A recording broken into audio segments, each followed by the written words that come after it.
Hello दोस्तों, ज्ञान गंगा में आपका स्वागत है। कैसे हैं आप सब? उम्मीद करते हैं ठीक होंगे। तो शुरू करते हैं आज के वीडियो। आज हम आप लोगों के लिए लेकर के आए हैं कक्षा 10वीं के बायोलॉजी का ऑब्जेक्टिव सेक्शन, है ना। तो बायोलॉजी में सबसे जो पहला चैप्टर है जैव प्रक्रम, उनके ऑब्जेक्टिव जो इम्पोर्टेंट ऑब्जेक्टिव है उनके बारे में देखते हैं। तो सबसे पहला है दांत का कठोरतम भाग को क्या कहते हैं। दांत का जो सबसे ऊपरी भाग होता है, जो कठोरतम होता है, उसको क्या कहते हैं? एनामेल कहते हैं, है ना। उनके बाद जो है दूसरा है पीत रस का स्राव किससे होता है? तो पीत रस का स्राव यकृत के द्वारा होता है। किसके द्वारा होता है? यकृत के द्वारा, है ना। अगला क्वेश्चन है गोबर छत्ता क्या है? गोबर छत्ता एक मृत जीवी है, ठीक है। क्या एक मृत जीवी है ना। अगला प्रश्न है कटक में पोषण की कौन सी विधि है ना। कटक में पोषण की कौन सी विधि है? तो ये मृतजीवी है ना। उसके बाद है दूध से दही बनने में कौन सी अभिक्रिया होती है? तो किण्वन अभिक्रिया होती है, ठीक है। कौन सी अभिक्रिया होती है? किण्वन अभिक्रिया होती है। अगला प्रश्न है क्लोरोफिल वर्ण का रंग कौन सा होता है? तो क्लोरोफिल का जो वर्ण होता है वो हरा रंग का होता है, ठीक है। अगले प्रश्न की ओर बढ़ते हैं। प्रकाश संश्लेषण में प्रकाश अभिक्रिया होती है किसमें? तो क्लोरोप्लास्ट में होती है, ठीक है। उसके बाद अगला प्रश्न है किसमें रंध्र पाए जाते हैं, है ना। किसमें रंध्र पाए जाते हैं? तो रंध्र पत्तियों पर पाए जाते हैं, है ना। उनके बाद अगला है मानव आहार नाल का सबसे जो लंबा भाग है वो कौन है? तो ये छोटी जो आंत जो है ना, ये आहार नाल का सबसे लंबा भाग है ना।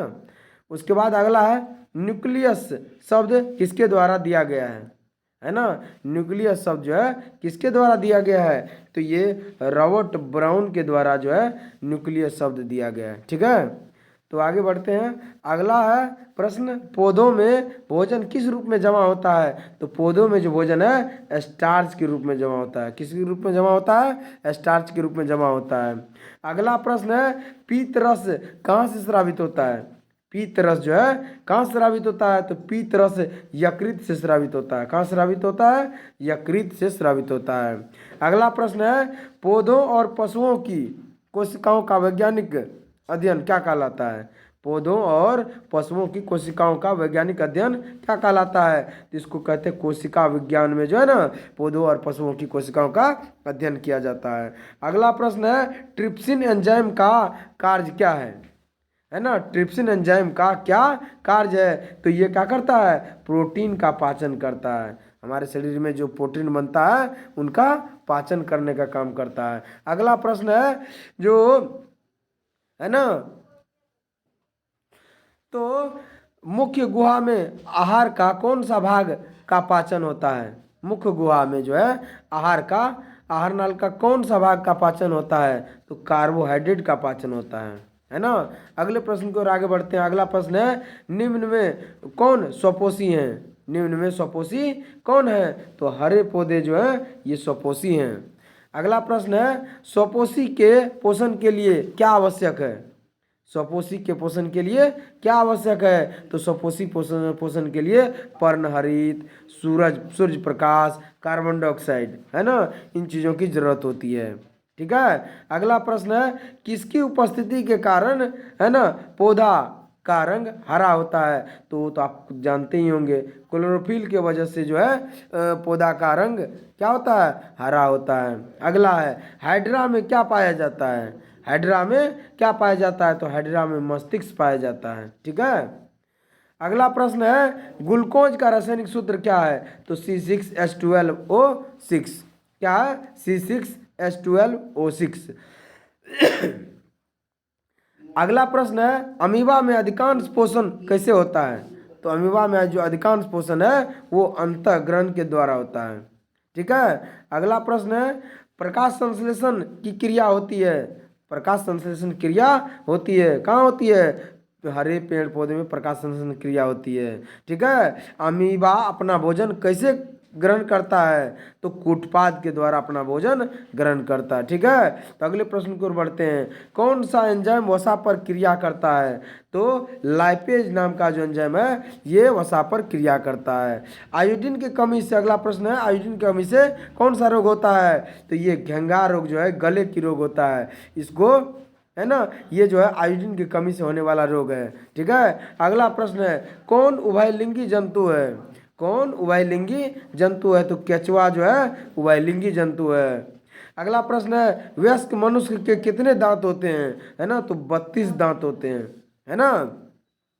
अगला प्रश्न है, जो प्रकाश संश्लेषण होता है कब होता है? तो ये प्रकाश संश्लेषण क्रिया दिन में होती है, क्योंकि दिन में सूर्य की प्रकाश होती है ना। अगला प्रश्न है, मृत जीव का उदाहरण है, किसका उदाहरण है? तो गौर छत्ता में जो है मृत जीवी का उदाहरण है। अगला प्रश्न है, सजीव की जीवित इकाई को क्या कहते हैं? तो सजीव की जीवित इकाई को कहते हैं कोशिका। ठीक है, अगला प्रश्न है, एटीपी का फुल या पूरा नाम क्या है? फुल फॉर्म क्या है? Adenosine triphosphate. क्या नाम है? Adenosine triphosphate. अगला प्रश्न है, विटामिन ए की कमी से कौन सा रोग होता है? तो विटामिन ए की कमी से रतौंधी होता है। क्या होता है? रतौंधी। अगला प्रश्न है, किस किस कोशिका, है ना, किसे कोशिका का पावर हाउस कहते हैं? है ना, किसे कोशिका का पावर हाउस कहते हैं? तो माइटोकॉन्ड्रिया को जो है कोशिका का पावर हाउस कहते हैं। दांत कितने प्रकार के होते हैं? तो दांत 4 प्रकार के होते हैं, कर्तनक, भेदक, अग्रचवर्णक और चवर्णक।